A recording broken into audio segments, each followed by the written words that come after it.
তুলসী Gabbard মার্কিন সবগুলো গোয়েন্দা সংস্থার boss, US director of national intelligence বা ডিএনআই এর পরিচালক। এই মুহূর্তে ভারত সফরে আছেন।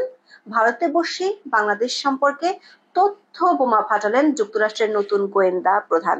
অভিযোগ করেছেন বাংলাদেশে ইসলামী চরমপন্থার ভয়াবহ উত্থান ঘটেছে, যা ঠেকাতে ভারতের সঙ্গে একযোগে কাজ করছে ট্রাম্প প্রশাসন। বাংলাদেশে ইসলামিক খিলাফত কায়েমের চেষ্টা চলছে বলেও সতর্ক করেছেন তিনি। এমন পরিষ্কার বার্তাকে দেখা হচ্ছে ডক্টর ইউনূস সরকারের প্রতি যুক্তরাষ্ট্রের কঠিন হুঁশিয়ারি হিসেবে।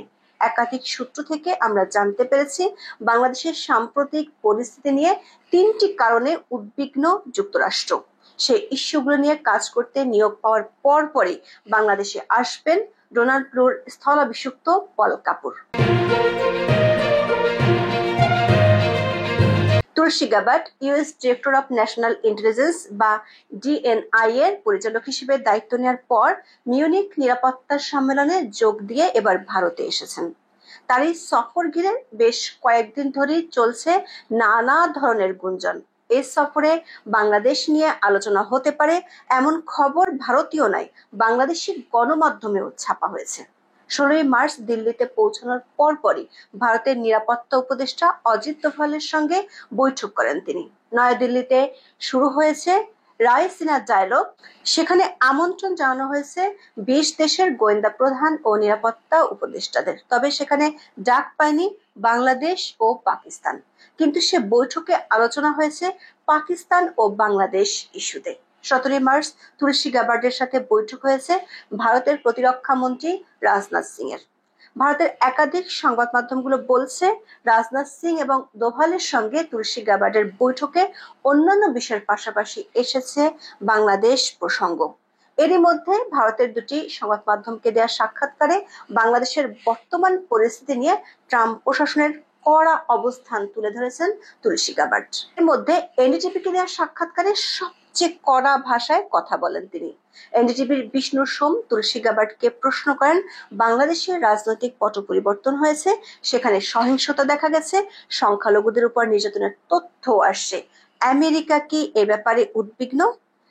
সেখানে শুধু রাজনৈতিক নয়, সব ধরনের পরিস্থিতি নিয়ে আমেরিকা কি উদ্বিগ্ন? উত্তরে যুক্তরাষ্ট্রের গোয়েন্দা প্রধান বলেন, হিন্দু, বৌদ্ধ, খ্রিস্টান ও অন্যান্য ধর্মীয় সংখ্যালঘুদের উপর দীর্ঘদিন ধরে খুব বাজেভাবে নিপীড়ন, হত্যা ও নির্যাতন হচ্ছে।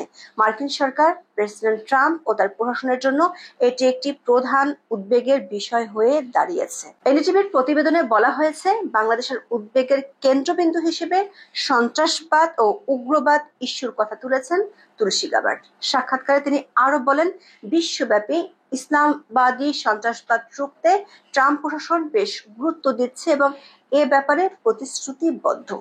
বাংলাদেশে ইসলামী চরমপন্থা এবং সন্ত্রাসের উত্থান নিয়ে ডক্টর ইউনূসের সরকারের সঙ্গে আলোচনা চলছে বলেও জানান তুলসী গ্যাবার্ড। তিনি বলেন, প্রেসিডেন্ট ট্রাম্পের নতুন মন্ত্রিসভা এবং বাংলাদেশ সরকারের মধ্যে আলোচনা সবেমাত্র শুরু হয়েছে, তবে এটি এখনো প্রধান উদ্বেগের একটি বিষয়। বাংলাদেশে ইসলামিক খিলাফত প্রতিষ্ঠার চেষ্টা চলছে বলেও সতর্ক করেন তুলসী গ্যাবার্ড। তিনি বলেন, ইসলামী সন্ত্রাসীদের হুমকি এবং বিভিন্ন সন্ত্রাসী গোষ্ঠীর বিশ্বব্যাপী প্রচেষ্টা একই মতাদর্শ এবং উদ্দেশ্যের দিকে পরিচালিত হয়, আর এটি হলো একটি ইসলামী খিলাফতের মাধ্যমে দেশ শাসন করা। এমন মতাদর্শ স্পষ্টতই অন্য যে কোনো ধর্মের মানুষকে প্রভাবিত করে এবং চরমপন্থীরা সন্ত্রাস এবং অত্যন্ত সহিংস উপায়ে খেলাফত বাস্তবায়ন করতে চায়। দিল্লির একাধিক সূত্র বলছে, তুলসী মার্কিন প্রেসিডেন্ট ডোনাল্ড ট্রাম্পের অত্যন্ত আস্থাভাজন। সামরিক কর্মকর্তা থেকে গোয়েন্দা প্রধান হিসেবে নিয়োগ পান গত মাসে। প্রধানমন্ত্রী নরেন্দ্র মোদীর আমেরিকা সফরের দিন মোদী ছিলেন তার প্রথম বিদেশি অতিথি। ভারত সফরে তিনি মূলত ট্রাম্পের বক্তব্য কিংবা দক্ষিণ এশিয়া সম্পর্কে ট্রাম্প প্রশাসনের নীতি কি হবে সেটি তুলে ধরতে এসেছেন। ট্রাম্প প্রশাসনের দক্ষিণ এশীয় নীতি সম্পর্কে এনডিটিভিকে তুলসী গ্যাবার্ড জানান, ডোনাল্ড ট্রাম্প উগ্র ইসলামী সন্ত্রাসবাদ চিহ্নিত এবং পরাজিত করতে দৃঢ় প্রতিজ্ঞ। ভারতীয় বার্তা সংস্থা এএনআই কে দেয়া আরেক সাক্ষাৎকারেও একই কথা বলেন তিনি। এমনকি তিনি বাংলাদেশের পরিস্থিতিকে তুলনা করেছেন সিরিয়ার সঙ্গে। ইসলামিক চরমপন্থার কারণে ভারত, বাংলাদেশ, সিরিয়া থেকে শুরু করে মধ্যপ্রাচ্যের দেশগুলো ক্ষতিগ্রস্ত হচ্ছে বলে উল্লেখ করেন তিনি। এ ধরনের চরমপন্থার বিরুদ্ধে মোদির সঙ্গে একসাথে লড়তে চান ডোনাল্ড ট্রাম্প। দিল্লির পররাষ্ট্র মন্ত্রণালয়ের একাধিক সূত্র বলছে, আগেই ঠিক ছিল তুলসীর সফরে ভারতের গোয়েন্দা কর্তারা বাংলাদেশ ও পাকিস্তানের জঙ্গি তৎপরতার বিষয়ে মার্কিন গোয়েন্দা প্রধানকে অবহিত করবেন। একাধিক সূত্র থেকে আমরা জানতে পেরেছি, তুলসী গ্যাবার্ডের সাথে বৈঠকে বাংলাদেশ নিয়ে 3টি ইস্যুতে আলোচনা হয়েছে। প্রথম ইস্যুটি হলো বাংলাদেশের জঙ্গি ও ধর্মীয় উগ্রবাদী ইস্যু। দ্বিতীয় ইস্যুটি হলো এই উগ্রবাদীদের সাথে আন্তর্জাতিক জঙ্গি গোষ্ঠী ও বিশেষ কিছু দেশের সাথে যোগাযোগ, এবং সবশেষ ইস্যুটি হলো ধর্মীয় সংখ্যালঘুদের নির্যাতন। বাংলাদেশে গত জুলাই-আগস্টে জেল ভেঙে নিষিদ্ধ ঘোষিত জঙ্গিদের পালিয়ে যাওয়া, সাম্প্রতিক সময়ে নিষিদ্ধ সংগঠন ঘোষণা দিয়ে রাজধানীর বুকে মিছিল করা, নারীদের উপর হামলা চালিয়ে উগ্রবাদীদের প্রকাশ্যে ঘুরে বেড়ানোর বিষয়গুলো নিয়ে বৈঠকে আলোচনা হয়েছে। দিল্লির সূত্রগুলো বলছে, ইতিমধ্যে ঢাকার মার্কিন দূতাবাস থেকেও তুলসী গ্যাবার্ড প্রতিবেদন সংগ্রহ করেছেন। সেখানে বলা হয়েছে, 7 মার্চ ফর খেলাফত কর্মসূচি পালনের আগে ঘোষণা দিয়ে দেশবাসীকে জানিয়েছিল বাংলাদেশের নিষিদ্ধ সন্ত্রাসী সংগঠন হিজবুত তাহরির, কিন্তু আগে থেকে বাংলাদেশের অন্তর্বর্তী সরকারের পক্ষ থেকে কোনো ব্যবস্থা নেওয়া হয়নি। এছাড়া গত বছরের 5ই আগস্ট সরকার পরিবর্তনের পরপরই রাজধানী ঢাকা সহ বিভিন্ন জায়গায় কলেমা খচিত কালো পতাকা নিয়ে মিছিলের বেশ কিছু ছবিও ওই প্রতিবেদনে যুক্ত করা হয়েছে। সূত্রগুলো বলছে, 2023 সালের 20 জুলাই নরসিংদী জেলা কারাগার ও 2024 সালের 7ই আগস্ট গাজীপুরের কাশিমপুর হাই সিকিউরিটি কারাগার থেকে মোট 307 জন জঙ্গি পালিয়ে গেছে। এর মধ্যে কাশিমপুর কারাগার থেকে 209 জন জঙ্গি এবং নরসিংদী কারাগার থেকে 98 জন পালিয়েছেন।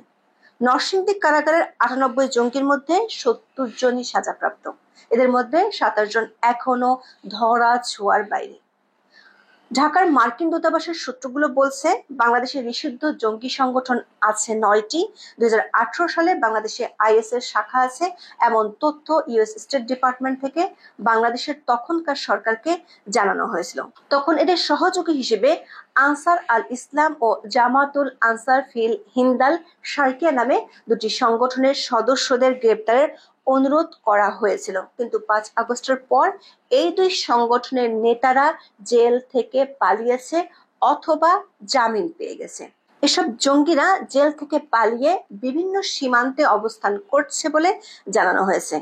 এদের এমন অবস্থান দক্ষিণ এশীয় আঞ্চলিক স্থিতিশীলতার জন্য হুমকি হয়ে দাঁড়াতে পারে। বিশেষ করে এসব জঙ্গি গোষ্ঠী মধ্যপ্রাচ্য ও দক্ষিণ এশিয়ার অন্যান্য জঙ্গি গোষ্ঠী এবং সন্ত্রাসের মদতদাতা দেশগুলো থেকে সাহায্য পাওয়ার আশঙ্কা করা হচ্ছে। একাধিক সূত্র বলছে, তুলসী গ্যাবার্ডের সাথে ভারতের 2 প্রভাবশালীর বৈঠকে বাংলাদেশের সংখ্যালঘুদের পরিস্থিতি নিয়ে আলোচনা হয়েছে। বাংলাদেশের ধর্মীয় সংখ্যালঘু নিপীড়ন নিয়ে অনেক আগে থেকেই সোচ্চার তুলসী গ্যাবার্ড। 2021 সালে দুর্গাপূজার সময় বাংলাদেশের সহিংসতা নিয়ে তিনি এক্সে একটি ভিডিও বার্তা দিয়েছিলেন। সেখানে তিনি বলেন, বাংলাদেশের মন্দিরে ভগবানের ভক্তদের বিরুদ্ধে এমন ঘৃণা ও সহিংসতা দেখে তার মন ভেঙে গেছে। অনেক বিশ্লেষকের ধারণা, বাংলাদেশের চিন্ময় কৃষ্ণকে গ্রেপ্তার এবং দীর্ঘদিন ধরে তার কারাগারে থাকার বিষয়টি বর্তমান সরকারের ভাবমূর্তি আরো খারাপ করেছে তুলসীর মতো ট্রাম্প প্রশাসনের অনেক নীতি নির্ধারকদের কাছে।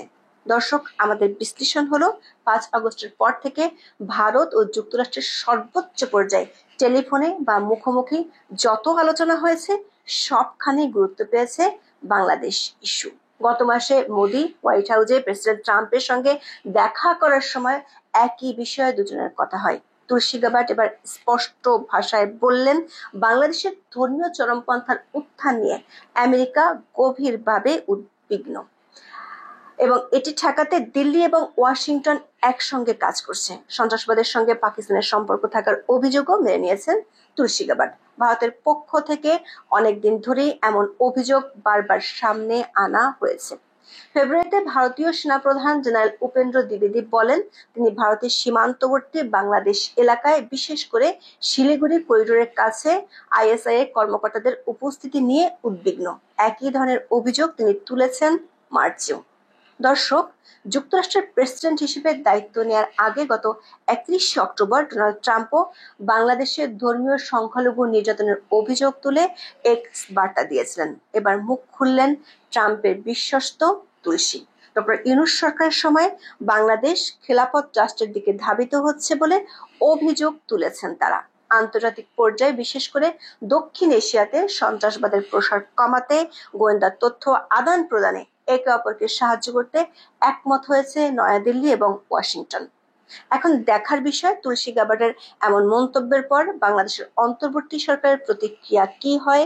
ভারতীয় সংবাদ মাধ্যমগুলোর খবরে বলা হয়েছে, তুলসী গাবার্ডের সাথে ভারতের প্রধানমন্ত্রী নরেন্দ্র মোদীর বৈঠক হবে, সেখানে মূল করণীয়গুলো চূড়ান্ত হবে। এসব অ্যাসাইনমেন্ট বাস্তবায়ন করবেন পল কাপুর, যুক্তরাষ্ট্রের দক্ষিণ ও মধ্য এশিয়া বিষয়ক নতুন সহকারী পররাষ্ট্রমন্ত্রী হতে যাচ্ছেন ভারতীয় বংশোদ্ভূত পল কাপুর।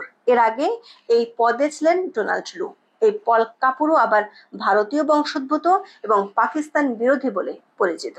আজ এ পর্যন্ত। সবাই ভালো থাকুন, সুস্থ থাকুন, নিরাপদে থাকুন।